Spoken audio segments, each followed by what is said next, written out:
துபாயில பணியாற்றி வந்த என்னுடைய நண்பரான கௌஷிக் விடுமுறைக்காக சொந்த ஊரான திருவாரூருக்கு வந்திருந்தான். அப்போ நாங்கள் 2 நாளைக்கு முன்னாடி நைட்டு டின்னர் சாப்பிடலாம் அப்படின்னு சொல்லி முடிவு பண்ணி திருவாரூர்லேயே வந்து ரொம்ப ஃபேமஸான ஒரு ஹோட்டலுக்கு நாங்கள் வந்து சாப்பிட போயிருந்தோம். அப்போ நாங்கள் அந்த ஹோட்டலில் போயிட்டு சாப்பிட்டுக்கிட்டே நிறைய விஷயங்களை பேசலாம் அப்படின்னு சொல்லி அங்கே போய் சாப்பிட போயிருந்தோம். அந்த ஹோட்டல் வந்து ரொம்ப ஃபேமஸ், உணவுலாம் வந்து ரொம்ப சூப்பராக டேஸ்ட்டாக இருக்கும். அதனால தான் அந்த ஹோட்டலுக்கு நாங்கள் போனோம். அப்போ நாங்கள் 2 பேருமே வந்து சாப்பிட்றதுக்காக உட்காந்துருந்தோம். அப்போ அந்த சர்வர் வந்து மெனு கொடுத்தாங்க. நான் அந்த மெனு கார்டெல்லாம் பார்த்துட்டு நான் என்னுடைய நண்பர் தான் வந்து ஃபுட்டெல்லாம் வந்து ஆர்டர் பண்ணாங்க. சர்வரும் சார் கொஞ்சம் வெயிட் பண்ணுங்கள், நாங்கள் எடுத்துகிட்டு வரோம் அப்படின்னு சொன்னோம். சரி, நாங்கள் வந்து ஃபுட்டு வர வரைக்கும் கொஞ்சம் வெயிட் பண்ணலாம் அப்படின்னு சொல்லி வெயிட் பண்ணிகிட்டு இருந்தோம். அப்போ என்னுடைய நண்பர் வந்து நிறைய விஷயங்களை நானும் அவனும் வந்து பேசிகிட்டே இருந்தோம். நிறைய நம்ம ஊரில் நிறைய விஷயங்கள்லாம் மாறிக்கிட்ட நிறைய இது புதுசு புதுசாக இருக்குது, நம்ம ஊரே வந்து நல்லா டெவலப் ஆகிடுச்சு அப்படின்னு சொல்லி பேசிக்கிட்டே இருக்கும்போது என்னுடைய நண்பர் வந்து அப்படியே அந்த ஹோட்டலில் சுற்றி பார்த்துக்கிட்டே இருந்தான். அப்போ வந்து அந்த ஒரு ஜன்னல் வழியாக வந்து ஒரு 2 கண்கள் தெரிஞ்சுது. அப்போது அந்த ஹோட்டல் அறைக்குள்ளே வந்து எட்டி எட்டி பார்த்துக்கிட்டே இருந்துச்சு. அந்த கண்கள் வந்து அந்த ஹோட்டலில் இருக்கக்கூடிய அந்த சாப்பாடு மேஜைகளில் இருக்கக்கூடிய உணவுகளை வந்து உணவு பாத்திரங்களை வந்து ஏக்கத்துடன் பார்த்துக்கிட்டே இருந்துச்சு. இந்த விஷயம் இந்த அந்த அந்த 2 கண்களை வந்து என்னுடைய நண்பர் வந்து கவனிச்சான்.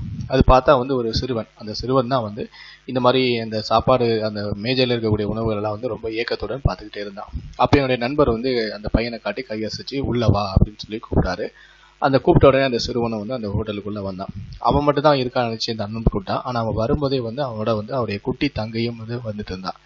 அப்போது சிறுவன் உள்ளே வந்த பிறகு என் நண்பரான கௌஷிக் கேட்டான், சாப்பிட்றியா அப்படின்னு கேட்டான். அதுக்கு அந்த சிறுவன் தலையாட்டினான். சரி, என்ன உனக்கு சாப்பாடு வேணும் அப்படின்னு சொல்லி அவருக்கு தட்டில் இருந்த உணவை காட்டி இதில் உனக்கு என்ன வேணும் அப்படின்னு சொல்லி அவர்கிட்ட காட்டினான்.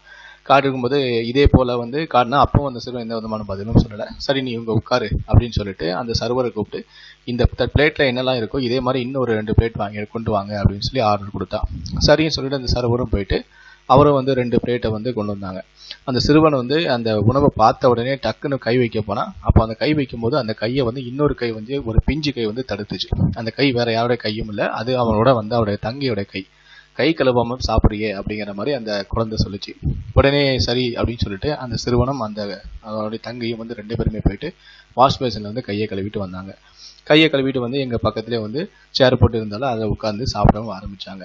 2 பேருமே வந்து அமைதியாக அந்த உணவை வந்து நல்லா ருசித்து சாப்பிட்டுக்கிட்டே இருந்தாங்க. 2 பேருமே வந்து எந்த விதமான வார்த்தையும் வந்து பேசிக்கொள்ளவும் இல்லை. சாப்பிட்டு முடிச்சுட்டு அந்த சிறுவன் வந்து என்னுடைய கௌஷிக்கை பார்த்து, என்னுடைய நண்பனான கௌஷிக்கை பார்த்து கனிவுடன் சிரித்தான். அப்பவும் அவன் எதுவுமே பேசிக்கலவே இல்லை. அதுக்கப்புறம் அண்ணனும் தங்கையும் 2 பேருமே வந்து அமைதியாக வந்து அந்த ஹோட்டலை விட்டே வெளியேறிட்டாங்க. அது வரைக்கும் கௌஷிக் வந்து அந்த சிறுவர்கள் 2 பேருமே வந்து சாப்பிடக்கூடிய அழகை தான் பார்த்துக்கிட்டே இருந்தான். அவன் வந்து சாப்பிடவே இல்லை. அதுக்கப்புறம் அந்த 2 பசங்களும் போன பிறகு அதுக்கப்புறமா அவன் வந்து சாப்பிட ஆரம்பித்தான். நாங்கள் சாப்பிட்டு முடிச்சிட்டோம். சாப்பிட்டு முடித்த பிறகு நாங்கள் பில் கேட்டோம். அப்போ வந்து ஹோட்டல் ஓனர் வந்து பில்லுக்கு பதிலாக வந்து ஒரு கவரை தான் கொடுத்து அனுப்பிச்சாரு. சர்வர் வந்து முதலாளி இது தான் கொடுத்தாங்க அப்படின்னு சொல்லி வச்சுட்டு போனான். என் நண்பருக்கு என்னடா இது பில் கேட்டால் வந்து ஒரு கவரை வச்சுட்டு போகிறாங்களே, சரி இந்த கவருக்குள்ள என்னதான் இருக்குது அப்படின்னு சொல்லிட்டு அந்த கவரை ஓப்பன் பண்ணால் அதில் வந்து ஒரு பேப்பரில் ஏதோ ஒன்று எழுதி இருந்துச்சு.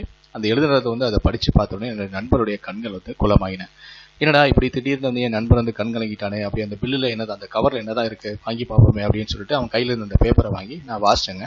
அதில் அவர் என்ன எழுதியிருந்தார்னா, அந்த ஹோட்டலோட முதலாளி என்ன எழுதியிருந்தார்னா, மனிதாபிமானத்துக்கு பில் போட எங்களிடம் இயந்திரம் இல்லை அப்படிங்கிற மாதிரி எழுதினாங்க. அதை படித்தோடனே எனக்கும் ஒரு நிமிஷம் வந்து கண்களை கலங்கி போச்சுங்க. இந்த ஹோட்டலுடைய முதலாளியோட செயலை பற்றி உங்களுடைய கருத்துக்கள் என்ன அப்படிங்கிறத கீழே இருக்கக்கூடிய கமெண்ட் செக்ஷனில் மறக்காமல் சொல்லுங்கள். இந்த வீடியோவை இந்த முதலாளியை நீங்கள் பாராட்டு தெரிவிக்கணும் அப்படின்னு நினச்சிங்கன்னா இந்த வீடியோக்கு ஒரு லைக் கொடுங்க. முடிந்த அளவுக்கு இந்த வீடியோவை மற்றவங்களுக்கும் ஷேர் பண்ணுங்கள்.